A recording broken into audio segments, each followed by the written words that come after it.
History के बड़े बड़े एम्पायर्स मौर्यस, गुप्तास और छोलस के शैडोज में एक नाम खो गया है। सिमुक, सतावाहना डायनेस्टी का फाउंडर, एक राजा जिसका नाम सदियों की धूल में दाबा रह गया। लेकिन सिमुक कौन था और क्यों उसकी लेगेसी इतिहास से मिट गई? ये है प्राचीन भारत के भूल गए राजा की अनसुनी कहानी। सिमुक की कहानी शुरू होती है प्राचीन भारत के डेक्कन रीजन में, जहां छोटी राजवंशियों के बीच सत्ता की लड़ाइयां छिड़ी होती थी। यह वो समय था जब मौर्य साम्राज्य अपनी सीमाओं को बढ़ाने में लगा था और छोटे राजा अपने वजूद के लिए संघर्ष कर रहे थे। इसी बेचैनी भरे दौर में एक नए राजा का उदय हुआ, सिमुक। सिमुक के राज की राह आसान नहीं थी। हर कदम पे एक नई चुनौती थी। कभी मौर्य साम्राज्य का दबाव, तो कभी अपनी ही प्रजा का विश्वास जीतने का संघर्ष।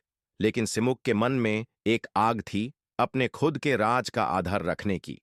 उसका लक्ष्य साफ था, एक ऐसा साम्राज्य बनाना जो सिर्फ डेक्कन तक सीमित ना रहे, बल्कि पूरे भारत में अपनी छवि छोड़ दे। सिमुक ने सिर्फ एक साम्राज्य का सपना नहीं देखा, उसने एक नई राजधानी की नींव भी रखी, प्रतिष्ठाना। यह नगर सिर्फ उसके राज का केंद्र नहीं था, बल्कि उसके सपनों का दर्पण भी था। यहां से उसने अपने शासन का संदेश पूरे डेक्कन में फैलाया। प्रतिष्ठाना की स्थापना के बाद सिमुक ने अपने साम्राज्य का विस्तार शुरू किया। उसने अपने सेनापतियों को